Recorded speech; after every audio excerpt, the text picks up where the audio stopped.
अग्निशमन, घनकचरा आणि उद्यान विभागांमध्ये नव्यानं दाखल झालेल्या वाहनांचं महापौर शर्मिला पिंपळकर यांच्या हस्ते लोकार्पण. ठाणे महानगरपालिकेच्या अग्निशमन विभागात आर्क्युलेटिंग वॉटर टॉवर वाहनं, शहरातील रस्ते स्वच्छतेचा दर्जा उंचावण्यासाठी आधुनिक रोड स्वीपर मशीन्स, तसंच उद्यान विभागामध्ये धोकादायक वृक्षांच्या फांद्या छाटण्यासाठी हायड्रोलिक एरियल लिफ्ट ही वाहनं ठाणे महापालिकेत उपलब्ध करण्यात आली आहेत. या सर्व वाहनांचं लोकार्पण महापौर शर्मिला पिंपळकर यांच्या हस्ते आणि सर्वपक्षीय नगरसेवकांच्या उपस्थितीत आज ठाणे महापालिका भवन येथे करण्यात आलं. या नव्या वाहनांमुळे ठाणे शहरातील आपत्कालीन सेवा, रस्त्यांची स्वच्छता आणि पावसाळ्यापूर्वी फांद्या छाटणी ही कामं अधिक जलद गतीने होण्यास मदत होणार असल्याचं महापौरांनी सांगितलं. यावेळी उपमहापौर कृष्णा पाटील, सभागृह नेते हनुमंत जगदाळे, विरोधी पक्षनेते अशरफ शानू पठाण, अतिरिक्त आयुक्त प्रशांत रोडे, उपायुक्त दिनेश तायडे, मधुकर बोडके यांच्यासह इतरही मान्यवर उपस्थित होते. ठाणे अग्निशमन विभागाचे एकूण 12 अग्निशमन केंद्र 24 तास कार्यरत असून कोणत्याही आपत्कालीन परिस्थितीत नागरिकांना त्वरित सेवा देण्याचं काम सातत्यानं केलं जात आहे. ही यंत्रणा अधिक सक्षम व्हावी यासाठी अद्ययावत आणि सुसज्ज फायर वाहनं ताफ्यात समाविष्ट करण्यात आली असल्याचं महापौरांनी यावेळी नमूद केलं. ही वाहने पूर्णपणे स्वयंचलित स्वरूपाची असून प्रत्येक वाहनांमध्ये 4000 लिटर पाण्याची क्षमता आहे. तसंच प्रथमच मल्टी आर्टिक्युलेटिंग वॉटर टॉवर वाहनं देखील ठाणे अग्निशमन दलात दाखल झाली असून 35 मीटर उंचीपर्यंत पोहोचून आग विझवण्याची क्षमता या वाहनांची आहे. ठाणे महानगरपालिका शहरातील रस्ते साफसफाई आधुनिक पद्धतीनं करण्यासाठी एक महत्त्वपूर्ण उपक्रम राबवण्यात येत आहे. या अंतर्गत एकूण 4 मेकॅनिकल रोड स्वीपर मशीन्स मुख्य रस्त्यांच्या साफसफाईसाठी वापरण्यात येणार आहेत. या उपक्रमाचे प्रमुख उद्दिष्ट म्हणजे रस्त्यांची स्वच्छता राखून आरोग्यदायी वातावरण निर्माण करणं, हातानं स्वच्छतेवरील अवलंबित कमी करणं, धूळमुक्त परिसर करणं आणि स्वच्छता अधिक अत्याधुनिक पद्धतीनं करण्यास मदत होणार असल्याचंही महापौरांनी नमूद केले. पावसाळ्याच्या पार्श्वभूमीवर धोकादायक वृक्षांच्या फांद्या छाटण्याकरिता हायड्रोलिक एरियल लिफ्टची 5 वाहनं दाखल झाली आहेत. बोलेरो पिकअप वाहनावर बसवलेली हायड्रोलिक एअरलिफ्ट लिफ्ट बसवण्यात आली असून दुहेरी स्विंग आर्म यंत्रणा असलेली 10 मीटर कार्यरत उंचीची ही हायड्रोलिक एरियल लिफ्ट आहे. ही लिफ्ट साध्या शिडीपेक्षा अधिक सुरक्षित असून या माध्यमातून धोकादायक अतिउंच वृक्षांच्या फांद्या छाटणीचं काम जलद गतीनं होण्यास मदत होईल. वाहनांचं ठाणेकरांच्या आता सेवेसाठी दाखल झालेले आहेत. आज त्याचं लोकार्पण आपण केलेलं आहे. काय सांगा? सर्वांना माझा नमस्कार. आणि बऱ्याच वर्षापासून खरं तर या ठाणे महानगरपालिकेच्या फायरच्या गाड्या, आपल्या वृक्षतोडीच्या गाड्या आणि वॉटर डिपार्टमेंटच्या गाड्यांसाठी खूप सर्व नगरसेवकांची मागणी होती आणि त्याचनुसार खरं तर आज अग्निशमक दलाच्या फायरच्या आपल्या 3 गाड्या, खरं तर 4 गाड्यांचं आज इथे लोकार्पण सोहळा झालेला आहे. तोडीच्या पण आपल्या एकूण 5 गाड्यांचं आज इथे लोकार्पण सोहळा सर्व नगरसेवक, सर्व अधिकारी आणि सर्व आपले नागरिकांच्या उपस्थितीत खरं तर झाला आहे. आणि मला वाटतं प्रत्येक विभागामध्ये आता चांगल्या पद्धतीने काम केलं जाईल, कारण सर्व नगरसेवकांची ही मागणी होती की एकच गाडी किंवा लिमिटेड ज्या 3-4 गाड्या होत्या त्याच प्रत्येक ठिकाणी पोहोचू शकत नव्हत्या. आणि आता लवकरच वृक्षतोडी आणि कुठेही जर काही आपत्ती आली तर आपल्याकडे या गाड्या उपलब्ध होतील. त्याच प्रकारे मला वाटतं आपत्कालीनची एक गाडी मोठी उपलब्ध झाली आहे, जिची उंची 12 मीटरची, म्हणजे 12 मजल्याच्या वरतीपर्यंतच्या ज्या इमारती आहेत तिथपर्यंत पण आग विझवण्यासाठी मला वाटतं निश्चितच त्याचा उपयोग होईल. आणि ठाणे महानगरपालिकेतून असेच चांगले उपक्रम अजूनही आपण राबवण्यात येणार आहेत. धन्यवाद. ठाणे महापालिकेनं श्री जानकादेवी मंदिर आणि लिटिल फ्लॉवर स्कूल लगत असलेल्या खेळाच्या मैदानावर झालेलं अतिक्रमण काढून टाकण्याचे निर्देश महापौर शर्मिला पिंपळकर यांनी पालिका प्रशासनाला दिले आहेत. या संदर्भात समाजसेवक जितेंद्रकुमार इंदिसे यांनी अतिक्रमणाच्या विरोधात आवाज उठवून ते निष्कासित करण्यासाठी ठाणे महापालिकेकडे पाठपुरावा केला होता. वर्तकनगर येथील श्री जानकादेवी मंदिर आणि लिटिल फ्लॉवर शाळालगत असलेल्या भूखंडावर हेक्टर जागा ठाणे महापालिकेनं खेळाच्या मैदानासाठी 2003 साली आरक्षित केली होती. या जागेचा TDR messrs Hiranandani properties private limited यांना देण्यात आलाय. तसंच कालांतरानं संबंधित जागेचा सातबारा करून ठाणे महापालिकेचं असलेलं नाव काढून टाकण्यात आलं होतं. ही बाब लक्षात आल्यावर जितेंद्रकुमार इंदिसे यांनी ठाणे महापालिकेच्या संबंधित अधिकाऱ्यांना कळवलं. यानंतर संबंधित अधिकाऱ्यांनी ही बाब आम्हास माहिती नसल्याचं सांगितलं. त्यावेळी इंदिसे यांनी पालिका प्रशासनानं त्वरित विभागीय आयुक्त, कोकण विभाग किंवा जिल्हाधिकारी कार्यालयाकडे त्वरित अपील दाखल करावा असा सल्ला दिला. या प्रकरणाची गंभीर दखल घेऊन ठाणे महापालिकेच्या विधी विभागानं विभागीय आयुक्त, कोकण विभाग येथे लेखी पत्राद्वारे ठाणे उपविभागीय अधिकारी कॅस्पर ऑगस्टिन, अप्पर जिल्हाधिकारी ठाणे व मंडल अधिकारी ठाणे यांच्या विरोधात ठाणे महानगरपालिकेकडून सहाय्यक संचालक नगररचना आणि उपयुक्त मालमत्ता विभाग यांच्यातर्फे अपील दाखल केलं. या संपूर्ण प्रकरणाची महसूल विभागामार्फत सुनावणी सुरू असताना ठाणे महापालिकेच्या शहर विकास विभाग आणि विधी विभाग यांना समक्ष बोलवून सुनावणी घेऊन निर्णय घेणं आवश्यक होतं. परंतु तसं न होता जाणीवपूर्वक परस्पर ठाणे महापालिकेचं नाव सातबारावरून हटवण्यात आलं आहे. तसंच ज्या ठिकाणी गौण खनिज करून जे माती साठा करण्यात आलाय त्याची परवानगी घेण्यात आली होती का आणि त्याचा कायदेशीर शुल्क भरण्यात आलं होतं का, या प्रकरणी आपण तात्काळ योग्य ती चौकशी करून जर कोणी दोषी आढळल्यास संबंधितांवर फौजदारी गुन्हा दाखल करून दंडात्मक कारवाईची मागणी जितेंद्रकुमार इंदिसे यांनी केली आहे. साहेब, वारंवार आपण एका मैदानासाठी लढत आहात. आज महापौरांची भेट घेतली, काय सांगाल? मी नाही गेल्या 8-10 दिवस झाले. 10 दिवसापासून मी मैदानाच्या पाठी आहे. तुमच्या माध्यमातून तुम्ही मला खूप सहकार्य केलं. असं आहे की आत्ता तर तिथं उत्खनन व्हायला लागलं आहे.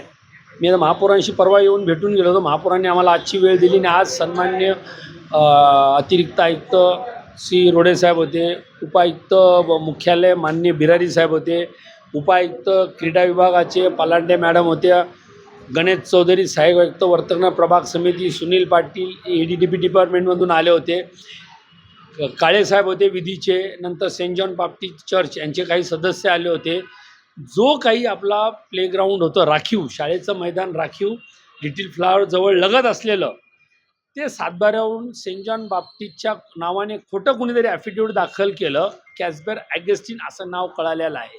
मी खोटं याच्यासाठी म्हटलं, मी जेव्हा सेंट जॉन बाप्टिस्ट चर्च यांच्याशी जेव्हा संपर्क साधला तेव्हा त्यांनी मला असं सांगितलं, आम्ही केस लढवण्यासाठी किंवा ठाणे महानगरपालिकेचं नाव उडवण्यासाठी कुणालाही ॲफिडेविट दिलेलं नाही. याचाच अर्थ ते फ्रॉड आहे.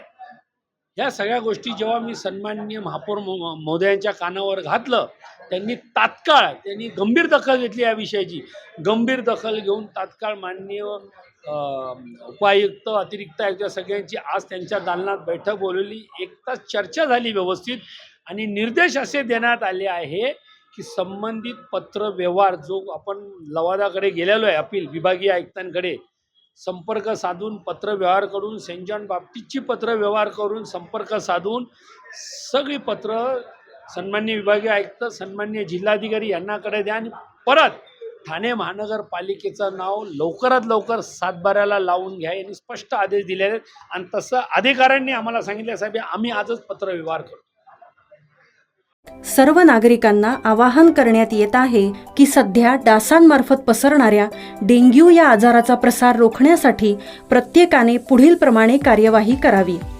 डेंग्यू आजार एडिस इजिप्ती हा डास चावल्याने होतो. या डासांची पैदास साचलेल्या किंवा साचवलेल्या स्वच्छ पाण्यामध्ये होते. 8 दिवसांपेक्षा जास्त दिवस पाणी उघडे व साचून राहिल्यास त्यात डास अंडी घालतात. अंड्यांच्या अळ्या तयार होऊन पुढे डास तयार होतात. यासाठी आपल्या घरातील पाणी साठे, उदाहरणार्थ बॅरल्स, पिंपे, टाक्या, हौद, रांजणे इत्यादी दर आठवड्याला रिकामे करून घासून पुसून कोरडे करून पुन्हा भरावे. 1 दिवस कोरडा दिवस म्हणून पाळावा. पाणी साठ्यांना घट्ट झाकणे बसवावीत किंवा जुनी साडी, चादर, धोतर यांनी बांधून झाकून ठेवावीत, म्हणजे डास त्यात जाऊन अंडी घालणार नाहीत. घराच्या गच्चीवर, आजूबाजूला, अंगणात कोठेही पाणी साचू देऊ नये. भंगार सामान उघड्यावर टाकू नये. उदाहरणार्थ टायर्स, प्लास्टिक सामान, कुंड्या, टाकाऊ वस्तू इत्यादी. अशा सामानात पावसाचे पाणी साठून त्यात डेंग्यूच्या डासांची पैदास होते. घरातील कूलर्स, फ्रीजच्या पाठीमागील ट्रे हे देखील वेळोवेळी कोरडे करावेत. लक्षात ठेवा, नुसत्या फवारणीने डास घनता कमी होत नाही, तर त्यासाठी डास पैदास ठिकाणे नष्ट करणे ही आपल्या सर्वांची जबाबदारी आहे. कोणताही ताप अंगावर न काढता जवळच्या शासकीय रुग्णालयात मोफत औषधोपचार घ्या. अशा प्रकारे नागरिकांनी सहकार्य केल्यास डेंग्यूचा प्रसार रोखणे सहज शक्य आहे.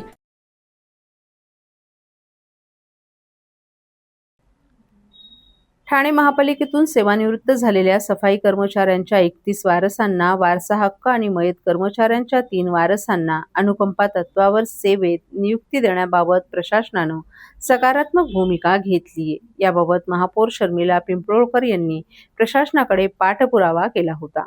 ठाणे महापालिकेच्या सर्वसाधारण सभेत शिवसेना गटनेते पवन कदम यांनी ठाणे महापालिकेतून सेवानिवृत्त झालेल्या चतुर्थ श्रेणी कर्मचाऱ्यांच्या वारसांना तातडीनं महापालिकेच्या सेवेत सामावून घ्यावे आणि अनुकंपा तत्वावरीलही नियुक्त्या करण्यासंदर्भात मुद्दा उपस्थित केला होता. याबाबत महापौर शर्मिला पिंपळकर यांनी प्रशासनाशी चर्चा करून या नियुक्त्या त्वरित करण्याबाबतच्या सूचना केल्या होत्या.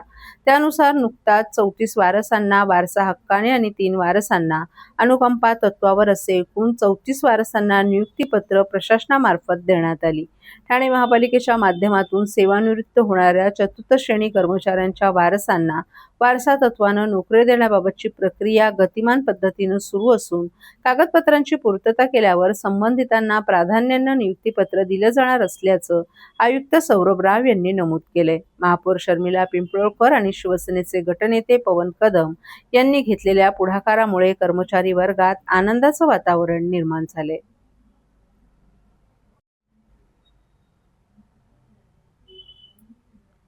ठाणे महानगरपालिका हद्दीत जनगणना प्रक्रियेस सुरुवात. ठाणे महापालिकेनं आगामी जनगणना प्रक्रियेच्या अनुषंगानं व्यापक तयारी सुरू केली आहे. या अनुषंगानं क्षेत्रीय प्रशिक्षकांचं टप्प्याटप्प्यानं प्रशिक्षण आणि घरगणनेची प्रायोगिक अंमलबजावणीला सुरुवात करण्यात आली असून शहरातील विविध प्रभागांमध्ये नियोजनबद्ध पद्धतीनं ही प्रक्रिया राबवली जात असल्याचं अतिरिक्त आयुक्त प्रशांत रोडे यांनी नमूद केले. या कामासाठी 9 प्रभाग समिती अंतर्गत एकूण 78 फील्ड ट्रेनर्स यांची नियुक्ती करण्यात आली असून त्यापैकी 39 प्रशिक्षकांना पहिल्या सत्रात प्रशिक्षण देण्यात आले. 6 ते 8 एप्रिल रोजी सकाळी 9 ते संध्याकाळी 6 या वेळेत माजिवडा, मानपाडा, उथळसर, लोकमान्य सावरकर नगर आणि वर्तक नगर या प्रभागांमध्ये प्रशिक्षण क्षेत्र पार पडलं. त्यानंतर 9 ते 11 एप्रिल रोजी सकाळी 9 ते संध्याकाळी 6 या वेळेत वागळे, नौपाडा, कोपरी, कळवा, मुंब्रा आणि दिवा या भागातील क्षेत्रीय प्रशिक्षकांना प्रशिक्षण देण्यात येणार आहे. याच पार्श्वभूमीवर आज उथळसर प्रभाग समितीमध्ये प्रायोगिक तत्वावर घरगणना करण्यात आली. या उपक्रमातून प्रत्यक्ष जनगणनेदरम्यान येणाऱ्या अडचणींचा आढावा घेऊन प्रक्रिया अधिक सुलभ आणि परिणामकारक करण्याचा प्रयत्न करण्यात येत आहे. प्रशिक्षण पूर्ण झाल्यानंतर हे क्षेत्रीय प्रशिक्षक त्यांच्या प्रभागांमध्ये प्रगणक आणि पर्यवेक्षक यांना सविस्तर प्रशिक्षण देणार आहेत. यामुळे जनगणनेची संपूर्ण साखळी सक्षमपणे कार्यरत राहील असा विश्वास व्यक्त करण्यात येत आहे. यंदाच्या जनगणनेत डिजिटल प्रणालीचा वापर करण्यात येणार असून HLO ॲपद्वारे घरगणना केली जाणार आहे. या ॲपमध्ये नागरिकांच्या घरांसंदर्भातील सुमारे एकूण 33 प्रश्नांची नोंद केली जाणार आहे. यामध्ये घराची मालकी, मालकाचं नाव, घराचे प्रकार तसंच घरात उपलब्ध असलेल्या सुविधा जसं की TV, फ्रीज, लादी, मोबाईल आदींचा समावेश आहे.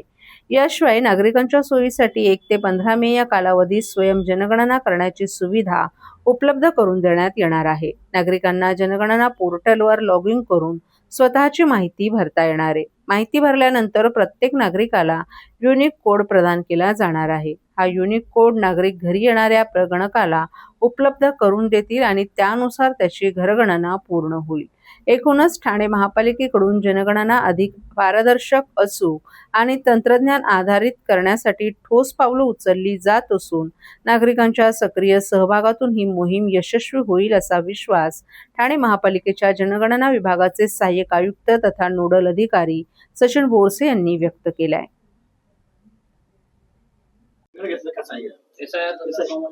नवीन मतदार यादींमध्ये बदल होणार आहे. काही नावं जी आहेत ती दुबार आहेत, ही सुद्धा हटणार आहेत. SR ची मोठी मोहीम जी आहे ती सरकारच्या माध्यमातून राबवली जाते. आपण देखील नगरसेवकांची बैठक घेतली होती. बैठकीमध्ये नेमकं काय सांगण्यात आलेलं आहे? भारत निवडणूक आयोग याच्या माध्यमातून स्पेशल इंटेन्सिव्ह रिव्हिजन म्हणजे SIRची जी कारवाई आहे ती 2002च्या मतदार यादीच्या आधारावरती आता करण्यात येत आहे. 2002 पर्यंत 8 वेळा SIR झाला होता आणि हा 9वा SIR सध्या आपण इलेक्शन कमिशनने हातात घेतलेला आहे. काही राज्यांमध्ये SIRची कारवाई झाली आहे. त्याच पद्धतीने येत्या काळामध्ये इलेक्शन कमिशन जसं अनाऊन्स करेल त्यानुसार महाराष्ट्रामध्ये देखील SIR हा पूर्णपणे चालू होईल. त्याच्या अगोदर जी पूर्वतयारी लागते जी मॅपिंग, तर ती सध्या मॅपिंग सुरू आहे, ज्यामध्ये 2002चे मतदार त्याच पद्धतीनं जे 2002 नंतर जरी मतदार झाले असतील परंतु त्यांचे आई वडील आजी आजोबा यांच्यापैकी कोणाशी एकाशी मॅप करून आता आपण मॅपिंगची एक्सरसाइज त्यामध्ये करतोय आणि ही मॅपिंगच्या अनुषंगाने आपल्या शहरी भागामध्ये बरीचशी मतदारांची संख्या वाढलेली आहे. 2002 मध्ये ठाणे जिल्ह्यामध्ये आताचा जर पालघर जिल्हा वजा केला तर जो आताचा ठाणे जिल्हा आपला आहे तर त्याच्यामध्ये 39 लाख मतदार होते आणि आज रोजी या 39 लाख मतदारांमध्ये वाढ होऊन साधारणतः 75 ते 76 लक्षापर्यंत हे मतदार आपल्याकडे ठाणे जिल्ह्यामध्ये होत आहेत. तर ही वाढ बघता आणि शहरी भाग बघता SIRचं काम चांगल्या पद्धतीनं व्हावं यासाठी सर्व पक्षीय नगरसेवक नगरसेविका इथे आज उपस्थित होते. सन्माननीय महापौर उपमहापौर त्याच पद्धतीने सर्व पदाधिकारी महापालिकेचे इथे आज बैठकीला उपस्थित होते. सर्व महापालिकेचे अधिकारी जे सहाय्यक मतदार नोंदणी अधिकारी म्हणून काम करतायत, मतदार नोंदणी अधिकारी काही BLO सुपरवायझर BLO यांनाही इथं आज बोलवण्यात आलं होतं. त्या अनुषंगाने एक चांगल्या प्रकारचं चर्चासत्र इथे झालं, ज्यामध्ये सर्व नगरसेवक नगरसेविका यांना माहिती देण्यात आली. त्याच पद्धतीने काही प्रश्न असतील शंका असतील तर त्या पद्धतीने त्याची उत्तरं देण्यात आली. ज्या प्रशासनाला अपेक्षा आहेत त्या देखील त्यांना सांगण्यात आल्या, ज्यामध्ये BLA's अपॉइंटमेंट म्हणजे बूथ लेवल एजंट जे असतात पॉलिटिकल पार्टीचे ते सर्व पक्षांनी नेमावे, जेणेकरून BLOना देखील याच्यामध्ये सहकार्य होईल. घरोघरी जाताना हाऊस टू हाऊस सर्वे करताना तिथे फॅमिलीज असतील तर ते देखील BLO जर नवीन अपॉइंटेड असतील किंवा काही जणांना तिथल्या एरियाचा अनुभव नसेल तर त्यांना देखील त्याच्यामध्ये चांगल्या पद्धतीचं सहकार्य होईल. त्या अनुषंगाने त्या जिल्हाधिकारी म्हणून मी इथे सर्वांना आवाहन केलं की आपण BLAची अपॉइंटमेंट करावी.